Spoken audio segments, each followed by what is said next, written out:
I've shown you the content. Well, we're building this content so people are searching for this. If they say they want an accountant for dentistry, we'll be there. If they want an offshore globing firm, we might feature. Now we're out. Our Samera global website is relatively new, so it's taking time to get found in the SEO, but we're working on that and we're trying to make it better, and it will compete with the bigger known players. But we'll get there. But we take time. SEO, we're trying to work with Google to make sure we're enhancing our presence on there. Then if I go to my YouTube channel, this is our YouTube channel. Now there's a whole range of stuff. There's a whole range of things on videos on how to grow your accountancy firm that we've created. There's a whole range of videos. It's a mix of things. We've done stuff on investing in the past. We've done some videos on how to manage the cost of living crisis. And then we focused on the dental market for many years. So we've got quite a few views on that.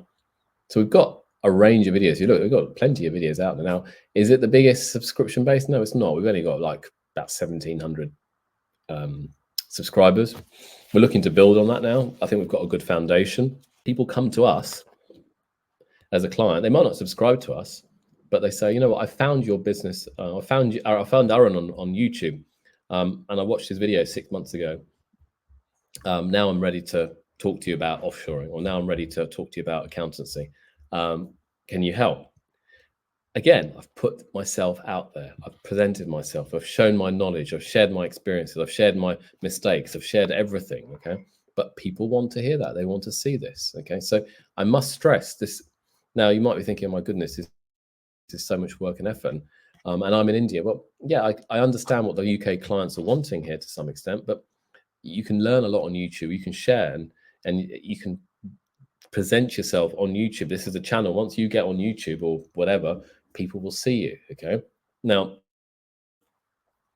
were my LinkedIn posts or YouTube videos perfect from day one? No, far from it. I remember doing my first one thinking, being really nervous and wondering, how am I going to do this? But over the years, they've got better and better and better and better. And are they great now? No, they're not good enough yet. I want to do better. But if you don't start, you don't know, do you? So again, YouTube is another medium that you want to do. I'm not expecting millions of views. Okay, I'm expecting just a small amount of views. I don't need millions of views. I'm not selling Patanjali products or anything like that, or I'm not selling that type. I'm selling professional services. So I just need one viewer who likes what I see and understands it, and then they come on board as an accountant, a client, 6 or 12 months down the line. That's what I'm trying to do. This is building trust. Okay. Again, it takes time and effort to manage it and run it, but it's important that you think about how you do it. Okay. This is my LinkedIn. Okay. Now, again, about a year ago, I hardly had any subscribers. Now I've got about 10,000 followers. I'm posting regularly. So I go back to my posts and activity. I have a whole range of posts that I do. I'm adding value. I'm sharing knowledge, trust. This is all forming a basis of my trust. Okay. At some point, I'm not expecting, some people might not ever come with clients. That's fine. It doesn't matter. But I'm putting myself out there. I'm sharing my experience and sharing my kind of knowledge. And I think it's so important in today's environment that we do that. You do that. Okay. Because if you don't, people won't kind of see you, won't know what you're doing. Okay. And in this kind of game. So webinars. Okay. Now, like I'm using this machine, StreamYard today. We do webinars in a regular basis, once or a couple of times a month. Some are free, some are paid. Again, it builds our knowledge, it builds people out there, gets people to understand what we do. Okay. Trust. One thing I haven't touched on though is this bit here, SEO. Okay. Well, I talked about it briefly, but I'll come to that now. We track everything about our website. So this is Google Analytics. Okay. Now this is Samera.co.uk website. So we track number of lead or number of followers, users, all that type of stuff. Like the last 30 days, 2.7 users. If I go to and we've got currently 8 people on this site 4 in India, 4 in the UK. Interestingly, some of those people in India may well be you guys. And we've got people here, and you can see Birmingham, London, Plymouth, various places in the UK. Then if I go to my Samera global site, the traffic's definitely lower here. Okay.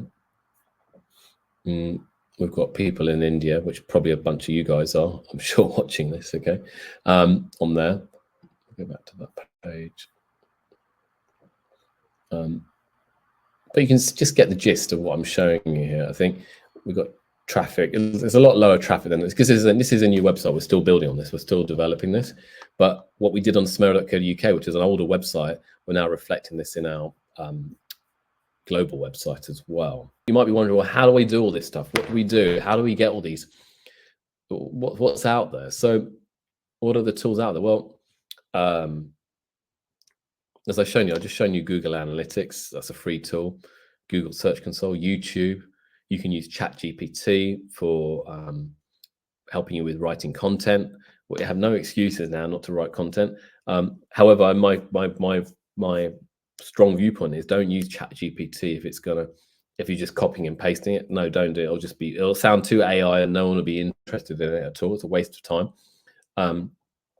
Use it perhaps to write some key headings, and then in that you write your opinions, write your views, write your thoughts. Do not use ChatGPT just to say, oh, here's an article on German engineering companies, and hopefully you put it on your website and share on LinkedIn. No one's going to read it. No one's interested. People know what AI-driven content is and what isn't. But there are so many free tools out there. There's like Canva, which you can use to create graphics. A great tool to present like images and stuff on LinkedIn or other places. YouTube, you can use your phone, okay, to record videos. Alternatively, you can get yourself some camera. I've got a camera here which I use quite regularly to shoot videos. And then what I do, I have upload the video and share it to my video editor. My video editor is not here in the UK. My video editor is in India. Okay. Why? Well, because I can find a good video editor who's cost effective, who understands what I want, and they're part of my team. Okay, so I have a mix of people in my marketing team. Some are here in the UK, some are in India. Okay, so those are some of the free tools that are there. But then there's all these other tools that we do pay. Yeah, and as I said, it costs money. Ultimately, everything costs money. Okay, so I'll for video editing, we use a tool called Veed. For our website host, for website design and stuff, we have WordPress websites you may have heard of. We have Calendly on our website, where if people want to book a call with us, they just click on it and then book a call and it's notified, and it integrates into my Outlook. Again, these things look good. If you present yourself well, people think, oh wow, that's quite nice. They've got a professional looking website. They've got a professional looking way of doing it. I'll go and use them potentially. We use things like Zapier, which helps automate and links up lots of these tools together, which saves time. We use Buffer to prepare and send out some of the social media posts. We use Beehive to send newsletters on. It's a great platform to doing newsletters. We do use Typeform for capturing information from our website. I'll come to Ahrefs in a minute. We use StreamYard for our webinars, which we're using today. I've got Typeforms twice here, I've just realized. Brevo for some other email stuff. We use Ahrefs for analyzing our website. So again, let me share my screen. This is Ahrefs. This is another tool that shows us, and we use this to help with our SEO and keywords and stuff, but it can show us which websites we're backlinking to. Because again, if you put good content, and this is the whole point, if you put good content out there, people then will link to your content. If they link to your content, your website will rank higher in Google. If it ranks higher in Google, Google like it, they'll promote it more. And therefore, people will see your website more, and therefore you'll get more clients. Okay, that's the bottom line reason why people are that's one of the big reasons, is to put good content out there, because then you're found more likely on Google. Now, is it an easy exercise? No, it's not an easy exercise. It takes time. It takes a lot of effort. Okay. But what I'm trying to get across here is that your efforts should be on the content side. So as I said, you can see all the links that we get on the samera.co.uk site, or if we go to let me go back to a dashboard.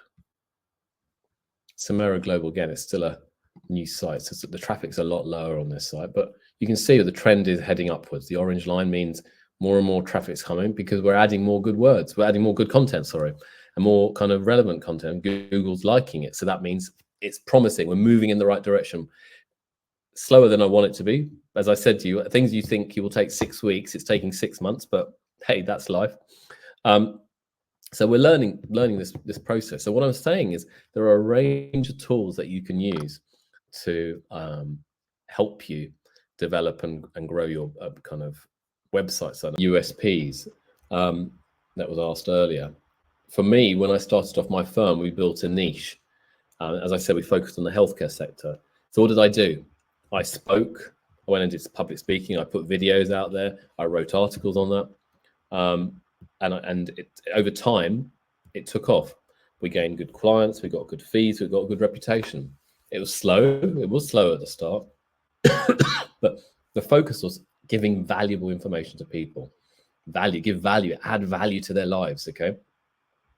At the same time, we were actually, in our instance, we were actually owning dental clinics, so I could share our story and our experiences with that, okay, and what the challenges that we faced. People appreciated that as an example. So that was our niche, okay? Now you will know what your niche is, or you'll kind of find your niche. Talk to family. Don't rush into something. Talk to friends, talk to colleagues.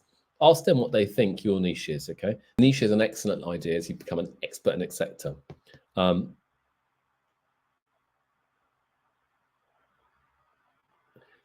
In addition, you can become an expert, but be aware it can be slow. Build relationships and build trust amongst good key people. This will stand you in good stead. Work hard to forge genuine relationships. This will foster a trustworthy relationship with clients and potential clients. Now, you may want to choose a wider niche, but when choosing a niche, look for people who pay well, who are friendly, helpful, professional, a growth sector, a sector that won't disappear overnight, and a sector you can earn trust in. That's what you want. You want to be earning trust. How do you deliver all this content? You deliver this content through teamwork. You cannot do it yourself. So as I said, I have content writers, I have video editors, I have website developers, I have marketing experts. You and your team will then build this together, but you have to be willing to put this effort in. Okay, all of this stuff I'm showing you doesn't happen just like that. It doesn't happen like magic. This is a combination of months and years of effort to do it, and making it wrong and doing it wrong and making mistakes and failing at many times. But potential clients will respond to effort slowly but surely.